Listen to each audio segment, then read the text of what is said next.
este diálogo con uno de los dirigentes del Partido Socialista de los Trabajadores, que además nos ha venido contando no solamente hechos históricos, sino también de alguna manera aclarando los conceptos.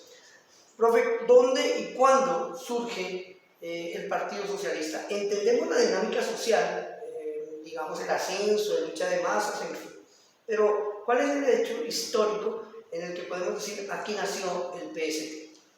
Bueno, si podemos hablar de un hecho, yo diría el paro cívico del 77. Claro. Porque en medio, digamos, de lo que hemos hablado, esa discusión con la corriente internacional, los argentinos, Nahuel Moreno, de la necesidad de un partido, una de esas primeras pruebas es participar en el paro cívico del 77. Los militantes en ese momento del bloque socialista militan al paro de una forma pues abnegada, compromiso, dirigieron muchos procesos también en algunos barrios, en algunas fábricas, y a partir de esa experiencia que impactó mucho no solamente al país, sino en particular a esa vanguardia obrera y revolucionaria, días después se da el Congreso de Fundación del PST. Ese Congreso de Fundación se hace en septiembre del 77 en el Teatro Lux de Bogotá, un teatro pues, muy grande, muy importante de la capital, es un congreso también, se da con la inauguración ahí de un acto público de este congreso, con delegaciones de muchas partes del país, también con saludos internacionales de muchos países, incluso Gabriel García Márquez, en ese momento pues, periodista de izquierda, manda un saludo saludando la fundación del PST. Recomiendo mucho la lectura de, en ese momento, Laura Restrepo, que era militante del bloque y luego del PST, hace un artículo de reseña de ese acto. Nosotros recientemente lo transcribimos, lo publicamos, que fue redactado para la Revista de América de ese año. Ahí pues pueden leer un poco cómo fue ese acto. Bueno, luego se reúnen los delegados, discuten los estatutos, el programa del partido y fundan el partido. ¿Qué otros hechos importantes? Digamos, bueno, ese es el acto. Ese es el acto, ese es el acto. Como el de fundación, el que estamos celebrando este año, los 45 años. Bueno, en ese trasegar de los partidos socialistas, obreros en América Latina y en el mundo, siempre ha habido una discusión en cómo llegar al socialismo, bueno, su meta, tanto inmediata como posterior, y siempre hay discusión entre cómo participar en el mundo electoral o dedicarse exclusivamente a la lucha, al lado de las huelgas, con los trabajadores, en fin. El Partido Socialista ha participado en su historia en momentos electorales. ¿Cómo ha sido esa participación? Bueno, desde el mismo momento de la fundación, yo creo que el partido se ubica, ahí había como varias tendencias, ¿no? O sea, cómo se ubicaba la izquierda frente al tema electoral. Había desde los que, digamos, seguían como la herencia socialdemócrata de las elecciones como un fin en sí mismo, ¿no? O sea, de participar en elecciones para llegar a un cargo y desde ahí, digamos, supuestamente hacer algo por los trabajadores o la comunidad, pero que terminan administrando el mismo capitalismo bajo las reglas del capitalismo. También partidos muy grandes de la izquierda en Colombia que tuvieron una estrategia de no, aunque tuvieran las posibilidades y la fuerza, de no impulsar candidatos propios, sino impulsar, ir a la cola de candidatos burgueses. No podemos olvidar que en Colombia históricamente, por lo menos hasta la década de los 90, la población estuvo dividida electoralmente entre la influencia del Partido Liberal y el Partido Conservador. Y lamentablemente nunca hubo, digamos, una política consecuente por quienes tenían la capacidad, la mayoría para hacerlo, de tener una política para sacar a la clase obrera de esa influencia. Esa fue la táctica electoral fundamental, o la estrategia electoral fundamental del partido, planteando lo siguiente: primero, que para nosotros como revolucionarios no creemos y sabemos que el capitalismo no lo vamos a poder transformar desde las instancias de la democracia burguesa, incluidas las elecciones. O sea, las elecciones no resuelven los problemas de la población o de los trabajadores, ni van a transformar el país. Pero sí participaron. Claro, pero nosotros en ese sentido, al contrario de muchos, muchos sacan la conclusión de eso, que es una realidad, la conclusión del abstencionismo. Ajá. Es decir, que como las elecciones son una trampa, son un engaño, no hay que participar. Pero desconocen un hecho de la realidad, y es que muchos sectores de la población, aunque en Colombia la abstención históricamente ha sido muy alta, la abstención electoral, hay muchos sectores de trabajadores que van y votan por los candidatos de la burguesía. Entonces es necesario también en el terreno de las elecciones plantear una alternativa revolucionaria. Entonces el partido desde que surge tenía dos planteamientos. Uno era la necesidad de que los partidos que se reivindicaban de la clase obrera se plantearan una candidatura única de la clase obrera para confrontarse con los candidatos del Partido Liberal y el Partido Conservador. Y la independencia de clase. Fueron como los dos rasgos significativos. Lamentablemente ese llamado a una candidatura única no fue tenido en cuenta, y entonces el partido lanza la candidatura de Socorro Ramírez. Paralela a la fundación del partido, fue muy importante. Socorro Ramírez fue una dirigente del magisterio, de FECODE, muy joven en ese momento. No fue la primera candidata mujer a la presidencia, pero sí fue muy importante porque ella combinaba dos cosas. Primero, ser mujer, una mujer además trabajadora, maestra de un gremio muy golpeado en ese momento, que era el gremio del magisterio, mujer trabajadora. Ese era el rasgo que nos parece muy importante históricamente. Entonces se da esa candidatura. Luego el partido participó en muchos procesos electorales en la década de los 80, incluso en la década de inicios de los 90. Tuvimos varias candidaturas presidenciales con Luis Carlos Valencia. Sí, también Luis Carlos Valencia fue candidato a la constituyente del 91.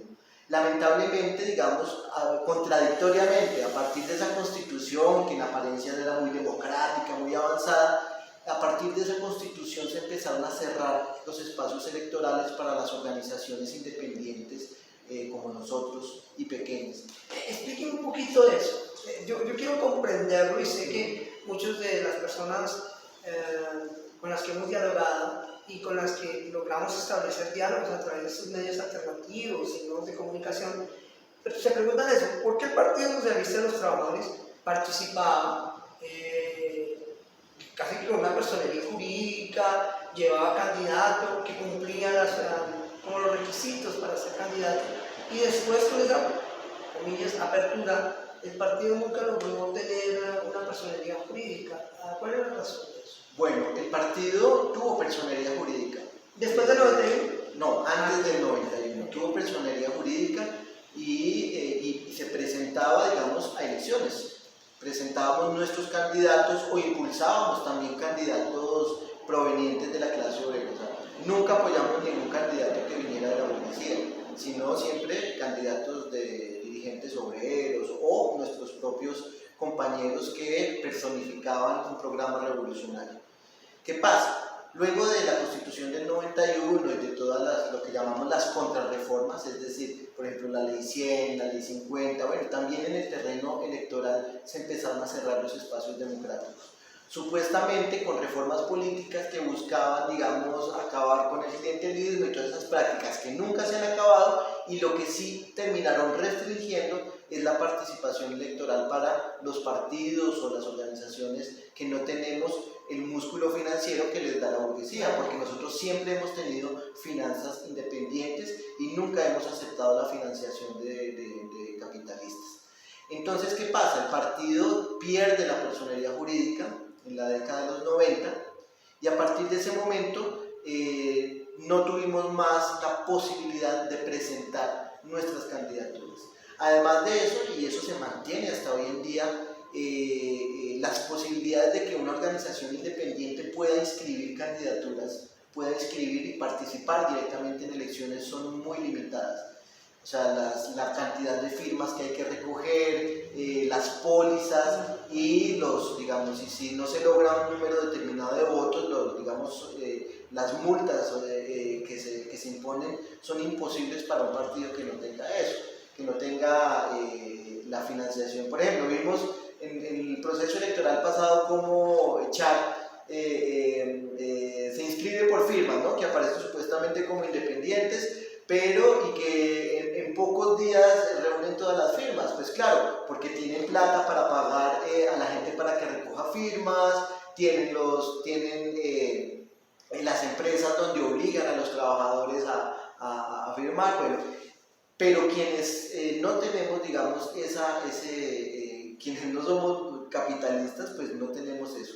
Entonces, no podemos, desde que perdimos la personería jurídica, hemos dado también una lucha por recuperar, no solo para nosotros, sino para el conjunto de organizaciones de trabajadores, la posibilidad de presentarse a elecciones.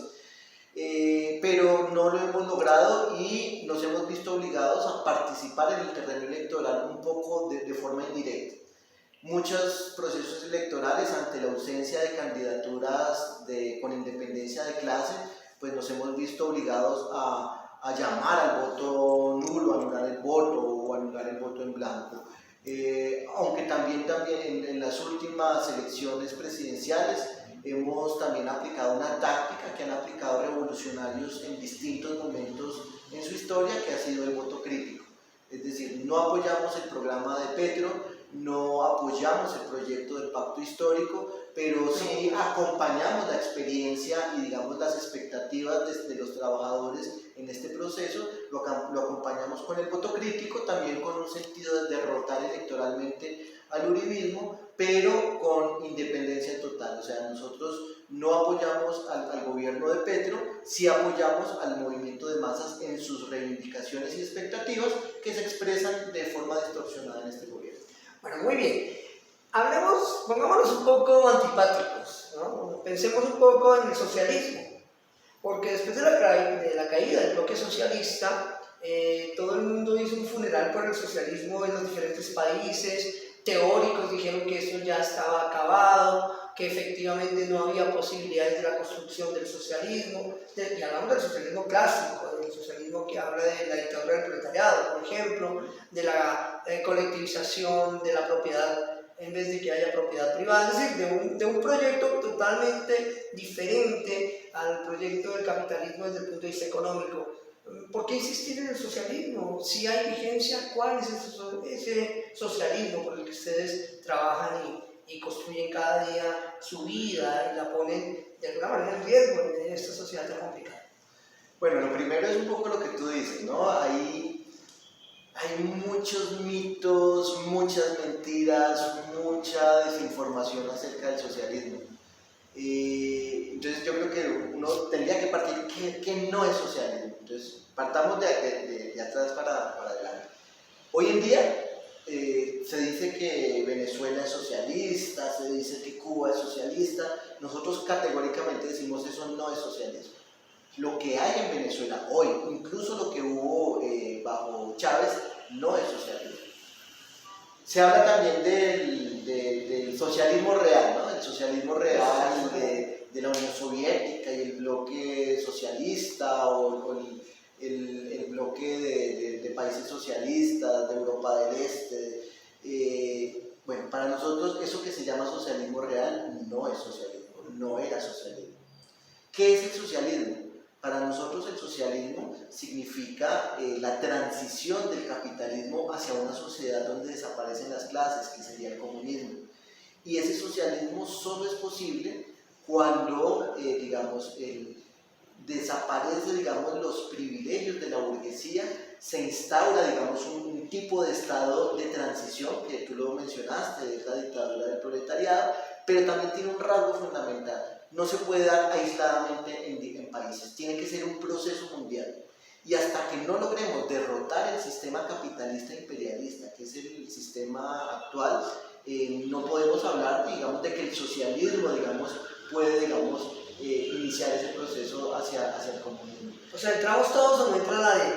Más o menos, por lo menos lograr derrotar al principal enemigo del socialismo, que es el sistema imperialista. O sea, lograr, por ejemplo, lograr la revolución socialista en los países imperialistas, en Estados Unidos, en Europa, es fundamental. Profesor Jorge, pero ¿por qué con tantas crisis que ha sufrido el capitalismo, crisis cíclicas fuertes, la del 2018 fue terrible, Sí. la de finales de los 90, la crisis en la que estamos entrando, que es una crisis cíclica brutal, de burbuja financiera, de altas tasas de interés, de circulación, o sea, es una crisis que está descrita en el Capital de Marx como una crisis cíclica?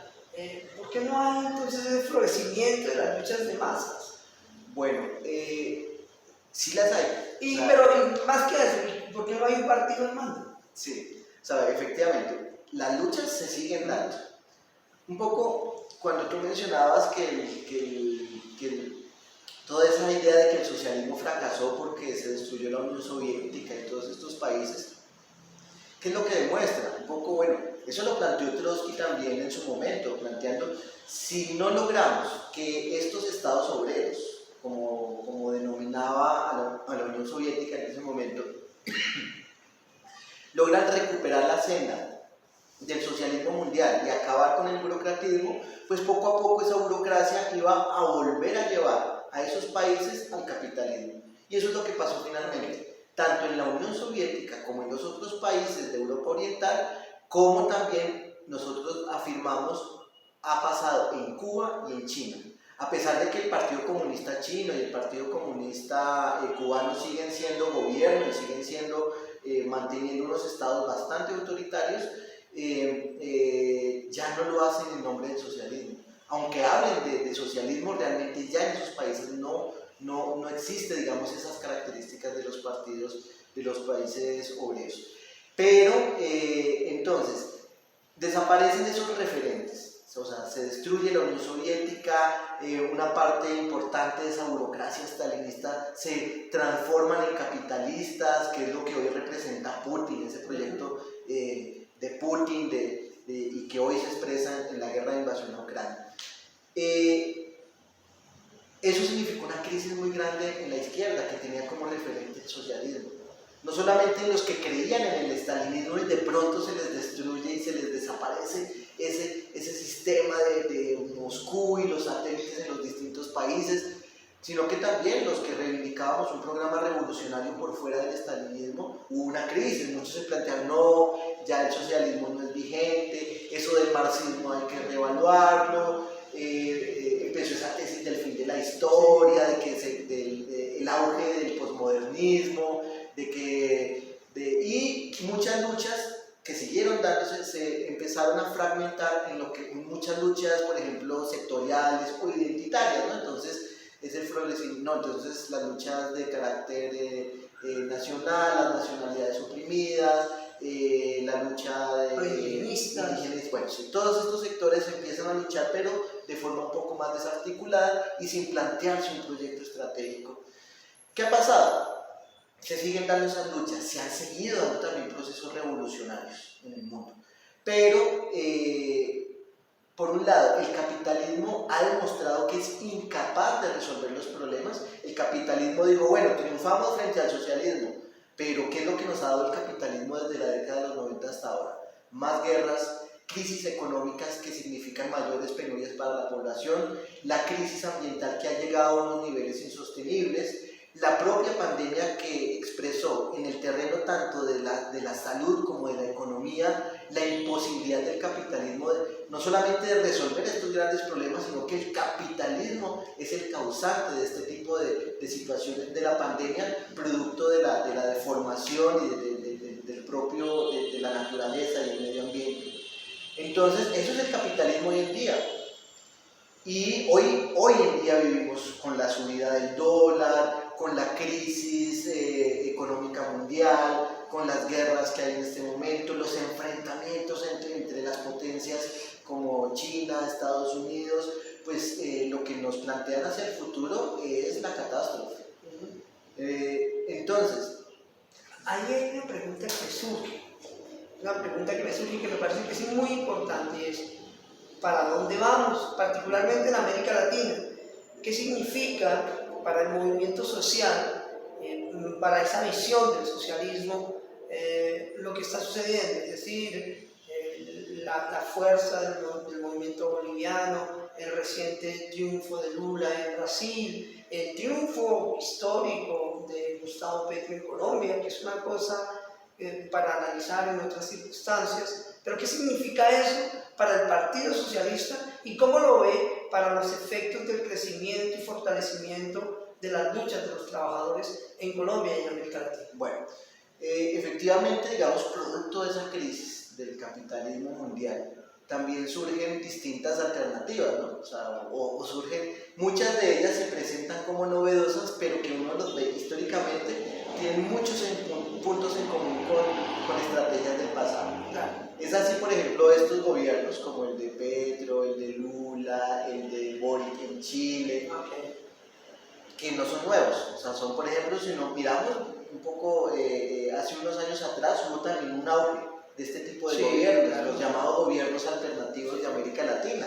El propio Lula, Chávez en Venezuela, Evo Morales, en Ecuador, Correa, bueno, ¿qué plantearon? Digamos, para nosotros ellos representan esa estrategia del reformismo, que básicamente, ¿qué es lo que dicen? No, el capital es posible llegar, digamos, a una sociedad, al socialismo, sin necesidad de una revolución, a través de las elecciones, a través de pequeñas transformaciones, poco a poco vamos mejorando todo. En un momento,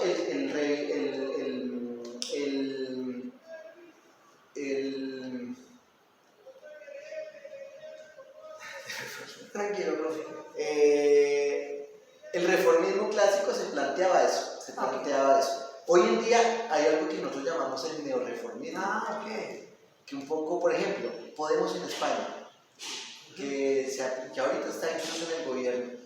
¿Por qué? Porque ellos ya, hoy ese reformismo nuevo no se plantea la estrategia ni siquiera del socialismo, sino lo que se plantea es un capitalismo más humano.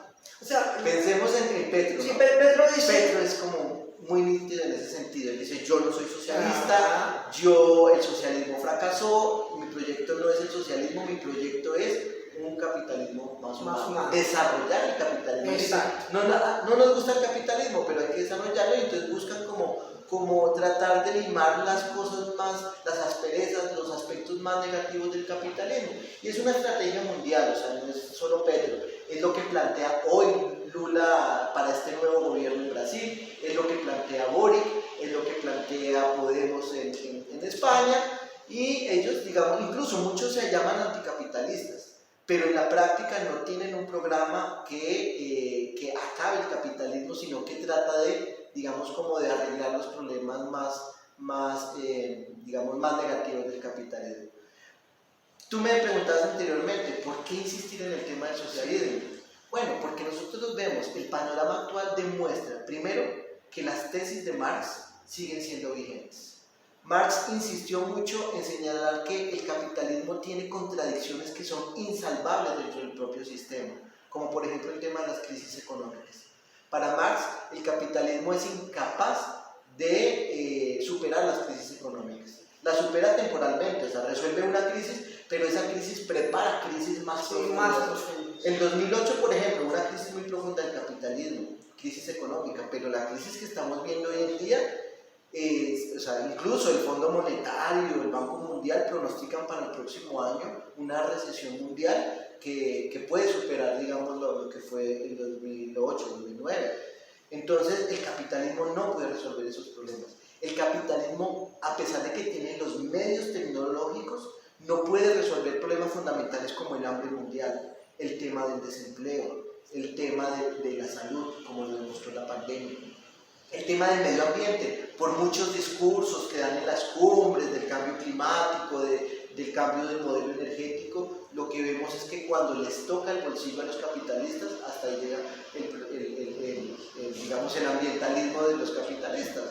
O se vuelven ambientalistas cuando encuentran en los negocios, cuando encuentran en el cambio energético o en lo que llaman la economía verde un negocio. Entonces ahí sí somos verdes, ¿no? Entonces ahora ser verde es una etiqueta que utilizan muchas empresas. Ahora, por ejemplo, por ahí una empresa saca propaganda diciendo que ahora nuestros camiones todos son con energía eléctrica y bueno, todo eso, digamos, finalmente no resuelve los problemas.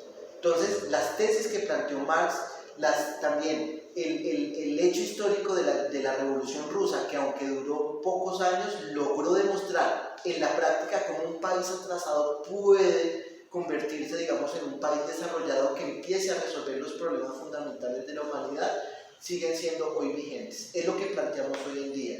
Creemos que esa estrategia reformista que plantean esta nueva ola de gobiernos reformistas tiene una limitación muy importante. No solo el programa, no solo esa parte histórica de que el capitalismo para nosotros no tiene solución y ellos creen que se puede remendar. No solo eso, sino que hoy en día el capitalismo, estos gobiernos en el pasado tuvieron gobiernos que llamamos de Frente Popular, estos gobiernos, por ejemplo, estos gobiernos alternativos tuvieron mucha fuerza porque coincidieron con un auge en los precios de las materias primas, que llaman commodities. Entonces tenían plata con la cual, digamos, por medio del asistencialismo, resolver temporalmente algunos problemas de los trabajadores y los pobres. Hoy eso no lo hay. Petro llegó al gobierno con las arcas saqueadas. Lula llega al Brasil también en un momento donde las materias primas tienen, o sea, no hay ese auge económico que tenían en otro momento. Y entonces, ¿con qué van a responder a las masas? La única forma es que se radicalizaran y empezaran a cuestionar el poder de los capitalistas. Pero es parte de sus gobiernos, ese pacto, digamos, con sectores burgueses. Entonces, muy difícilmente romperán esas alianzas. Entonces, por eso es muy importante que los trabajadores, digamos, a través de sus luchas, los trabajadores no pueden renunciar a seguir exigiendo lo que plantearon, por ejemplo, aquí en Colombia en el paro nacional. Hay que seguir planteando esas exigencias porque hoy no están resueltas. Y nos llaman a la paciencia, no, es que hay que esperar, no podemos transformar en pocos meses 200 años de historia, pero siempre, ¿quiénes son los que siempre tienen que tener paciencia? Los trabajadores, los pobres, los explotados. Y nosotros decimos, no, si nosotros aprendimos con el paro que tiene que ser con nuestras propias fuerzas que tenemos que transformar. Gracias al paro, incluso es que se logró derrotarse al uribismo. Gracias a la movilización es que se producen las transformaciones. Entonces nuestra estrategia y la estrategia del socialismo es que esas luchas den el salto, que esas luchas superen esa lucha, digamos, particular, gremial o local y se planteen la estrategia de transformar la sociedad de conjunto, que es posible. Es posible transformar esa sociedad de conjunto y nosotros como partido lo que nos proponemos es eso, acompañar y conducir esas luchas, ofrecerle a la clase obrera, ofrecerle a los que luchan este programa de la revolución socialista, ofrecerles también esta herramienta de un partido con disciplina, pero también con democracia, porque también es necesario la organización. El paro también ha dado otra lección. Si no tenemos organizaciones fuertes, cohesionadas, muchas veces la fuerza de la lucha, de la movilización de la calle, se puede desinflar, ¿sí? El que luchó y dio todo en la calle, por ejemplo, como las primeras líneas, puede terminar como, bueno, la lucha no sirve, miren, luchamos tanto y no logramos nada, o lo que logramos no es suficiente. Bueno, una organización también permite que las experiencias logren mantenerse en el tiempo. Entonces necesitamos construir este partido, necesitamos también organizaciones independientes, por ejemplo, asambleas populares, que logren plantear un Estado distinto, ¿sí? Logren sentar las bases para que en algún momento logremos un verdadero gobierno de los trabajadores y los campesinos, los sectores populares, que es nuestra estrategia, y ese proceso a nivel mundial. Entonces nosotros creemos que ese sigue siendo un proyecto vigente, y no solamente vigente, urgente, porque se nos acaba el tiempo. El planeta no nos está dando unas alertas importantes de que el tiempo se está acabando y el capitalismo va a seguir destruyendo el planeta. Entonces es urgente. ¿Qué es lo que necesitamos? Que esas vanguardias luchadores que hay en Colombia, en Chile, en muchos países que siguen saliendo a las calles, tomen ese proyecto del socialismo y construyamos juntos ese proyecto. El partido está abierto a eso, a que construyamos algo mucho más grande, mucho más amplio con ese proyecto y ese programa de socialismo. Pues muchísimas gracias al profesor Jorge, uno de los dirigentes del Partido Socialista de los Trabajadores, por esta visión general del partido y del mundo. Bueno, y ser miembro del partido es muy complicado. La gente que quiere militar, quiere conocer, ¿cómo se acerca al partido? Ustedes tienen un medio de comunicación interesante que lleva muchos años, ¿no? Con eso, para cerrar, profe. Bueno, no, o sea, pues yo estoy en el partido desde el año 98. Yo realmente me vinculé, bueno, cuando estaba en la universidad, y realmente no es difícil. O sea, ¿qué es lo que uno necesita para entrar al Partido Socialista de los Trabajadores? Pues primero, una convicción en que el capitalismo está mal y hay que transformarlo. Segundo, en que esa transformación no se da solamente con el cambio de las actitudes individuales, como no, yo, por ejemplo, a veces pensamos, para transformar el mundo primero tengo que transformarme yo, y en la medida en que cada uno de forma individual se transforma, pues vamos transformando. Se transforma de forma colectiva. Entonces, pensar en el colectivo, pensar en que lo colectivo no anula lo individual, o sea, la individualidad se mantiene, y de hecho en el partido pues cada uno, digamos, tiene sus gustos, tiene su personalidad, eso no desaparece, pero sí que nos ponemos en función de un proyecto colectivo. También que es sentirse parte de que uno es parte de la palanca de la historia. O sea, que así de pronto, digamos, pensemos que todavía, digamos, no somos lo suficientes, tenemos que ser más. Como decía nuestro compañero Oscar Ángel, que hace poco murió producto del COVID, él insistía mucho en que hemos tenido la razón durante mucho tiempo, pero necesitamos la fuerza para imponer esa razón. No imponerla, digamos, de forma autoritaria, sino imponerla con la lucha de clases.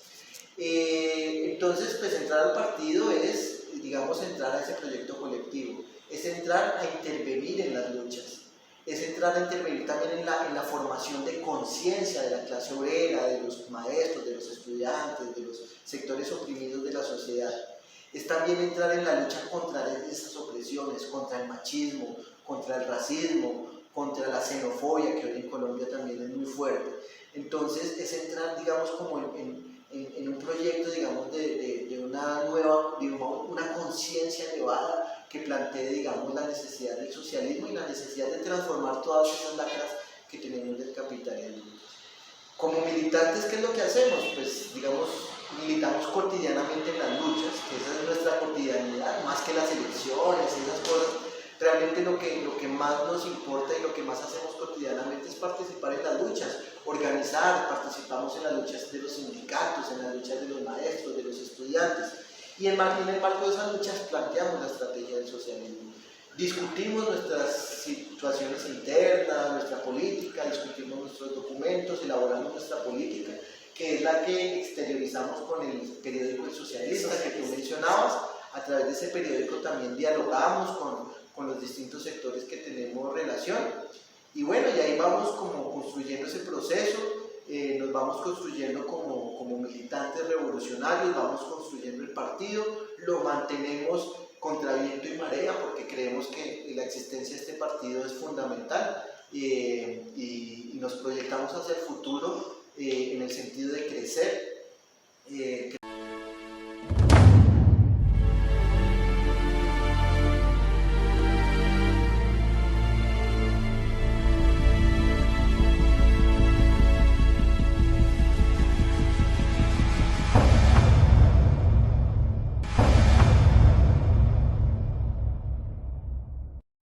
Este proyecto del socialismo sea más visible, porque la propia experiencia de las luchas en Colombia, incluso este gobierno de Petro, en algún momento va a plantear esas contradicciones que sean mucho más visibles. Entonces, y la propia realidad mundial que hemos hablado de esta crisis del capitalismo mundial, plantean esa necesidad.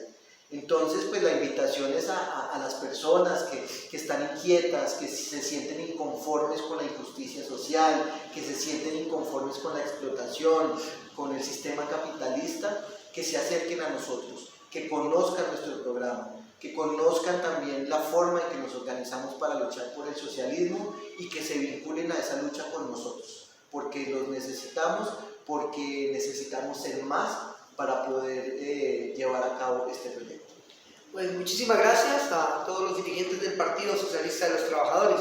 Yo soy Erickson Romero Angulo. Esto es El Humanitario, periodismo libre e independiente, profundizando la democracia.